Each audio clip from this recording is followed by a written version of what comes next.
Assalamualaikum warahmatullahi wabarakatuh. Alhamdulillah kita berjumpa lagi. Sebelumnya gimana kabarnya anak-anakku yang soleh? Semoga kalian dalam keadaan sehat walafiat. Begitu juga dengan Pak Idin.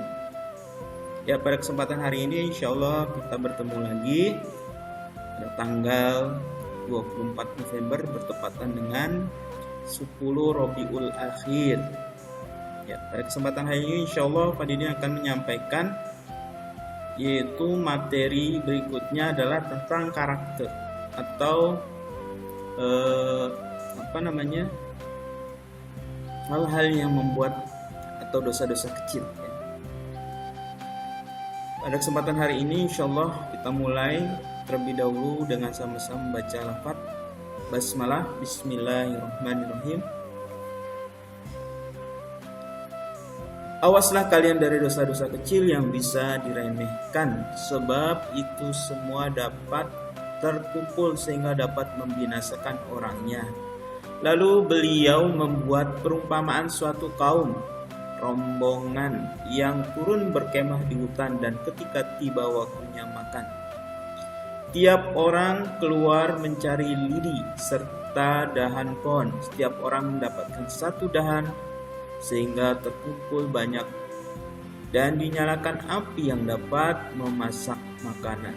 Hadis riwayat Ahmad.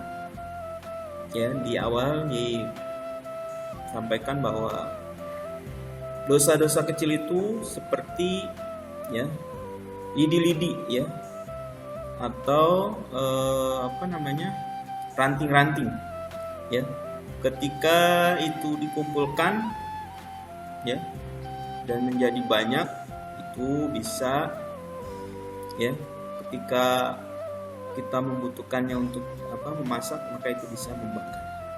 Nah, ini perumpamaan sederhana yang luar biasa ya, menurut Pak Didin bisa menjadi gambaran ya bahwa setiap dosa yang kecil yang terkumpul, yang semakin lama ya dia akan bertumpuk, itu bisa membakar tubuh kita sebagaimana lidi-lidi ranting-ranting yang dikumpulkan ya menjadi satu api ya, itu bisa menjadi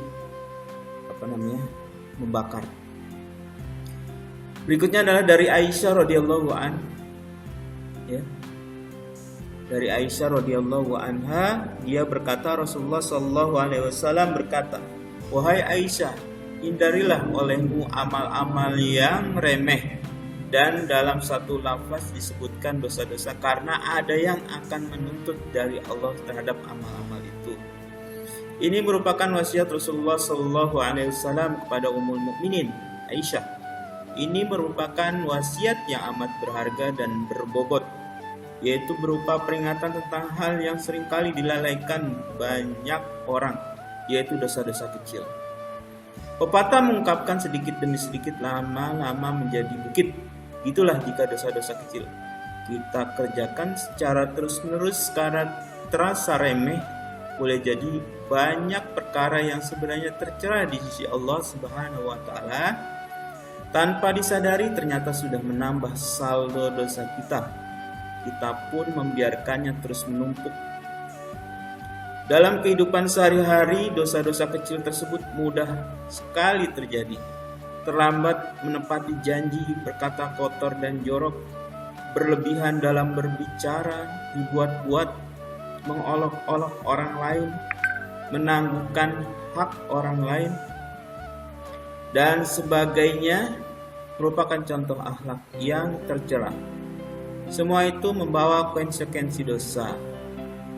Dalam tafsir Ibnu Katsir dikisahkan bahwa dahulu pada masa Rasulullah SAW, orang-orang Yahudi menganggap bahwa mereka hanya sebentar saja kelak mendapat siksa di neraka.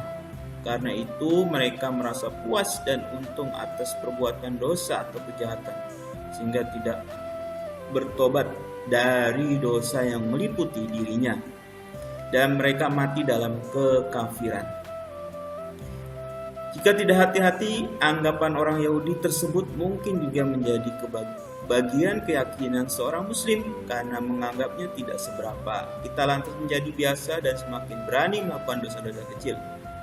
Padahal Anas bin Malik mengatakan Rasulullah SAW bersabda, sesungguhnya Anda semua melakukan amal yang lebih kecil dari rambut dalam pandangan Anda semua, meski kami memandangnya di masa Rasulullah SAW termasuk perkara yang merusak. Hadis riwayat Bukhari. Agar kita terhindar dari langkah menabung dosa akibat kesalahan-kesalahan kecil yang disengaja maupun tidak, maka Rasulullah SAW sangat menganjurkan umatnya agar mengerjakan amalan-amalan yang disunahkan. Banyak hal sunnah tersebut yang banyak menghapuskan dosa seseorang. Ada juga kiat yang bisa dipakai untuk menepiskan tabungan dosa kita. Sebuah hadis dari Abu Hurairah menjelaskan, sungguhnya Rasulullah SAW bersabda, sholatnya seorang laki-laki dengan berjamaah melebihi sholatnya di rumah dan di pasar 25 derajat. Hal ini didapatkannya karena jika ia berwudu dengan baik kemudian keluar untuk sholat, ia tidak keluar kecuali hanya untuk keperluan sholat saja. Maka setiap kali ia melangkah pasti akan diangkat 1 derajat baginya dan akan dihapus 1 kesalahannya darinya. Hadis riwayat Bukhari, Muslim. Al-Kisah 3 orang mendatangi Abu Nawas. Salah satu dari mereka kemudian bertanya, wahai Abu Nawas, manakah yang lebih utama, orang yang melakukan dosa-dosa besar atau orang yang melakukan dosa-dosa kecil? Orang yang melakukan dosa-dosa kecil, jawab Abu Nawas. Mengapa? Hanya orang itu penasaran. Sebab lebih mudah diampuni oleh Tuhan. Jelas Abu Nawas. Orang pertama puas karena ia meyakini hal itu. Kemudian orang kedua bertanya dengan pertanyaan yang sama, wahai Abu Nawas, manakah yang lebih utama, orang yang melakukan dosa-dosa besar atau orang yang melakukan dosa-dosa kecil? Orang yang tidak melakukan keduanya, jawab Abu Nawas. Mengapa? Dengan tidak melakukan keduanya tentu tidak memerlukan pengampunan dari Tuhan. Jelas Abu Nawas. Orang kedua langsung bisa mencerna dan memahami jawaban Abu Nawas tersebut. Orang ketiga pun bertanya dengan pertanyaan yang sama persis, wahai Abu Nawas, manakah yang lebih utama, dan yang melakukan dosa-dosa besar atau orang yang melakukan dosa-dosa kecil? Orang yang melakukan dosa-dosa besar, tegas Abu Nawas.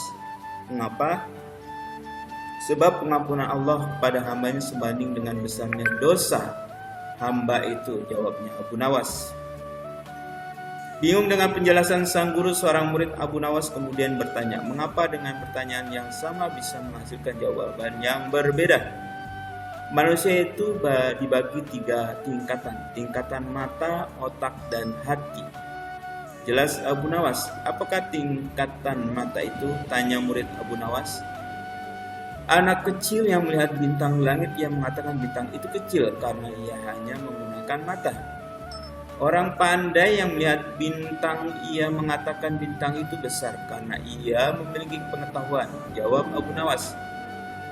Orang pandai dan mengerti yang melihat bintang di langit, ia akan tetap mengatakan bintang itu kecil walaupun tahu bintang itu besar, karena bagi orang yang mengerti tidak ada sesuatu apapun yang besar melainkan dengan kemahabesaran Allah. Kini murid Abu Nawas mulai mengerti mengapa pertanyaan yang sama bisa menghasilkan jawaban yang berbeda. Ya, baik anakku yang soleh, ya. Demikian ya pengertian dari tidak diperbolehkannya kita melakukan dosa-dosa kecil ya. Karena pengertian yang tadi disampaikan bahwa dosa kecil ya itu sama ya, seandainya dia lakukan terus-menerus itu akan semakin besar. Jadi tingkat kepemahaman dari manusia terhadap dosa yang dia lakukan itulah sesungguhnya yang harus dia pahami dengan akal, dengan pengetahuan, ya. Karena Allah tidak melihat dosa besar ataupun kecil. Yang jelas ketika dia melakukan, maka itu adalah perbuatan yang tidak diperbolehkan. Baik ya, demikian semoga semakin paham kalian terhadap materi kali ini, ya, menghindari dosa-dosa kecil, ya, apalagi melakukan dosa besar. Wallahu a'lam bishawab. Kita tutup dengan sama-sama membaca doa kafaratul majlis. Subhanakallahumma wa bihamdika asyhadu an la ilaha illa anta astaghfiruka wa atubu ilaik. Assalamualaikum warahmatullahi wabarakatuh.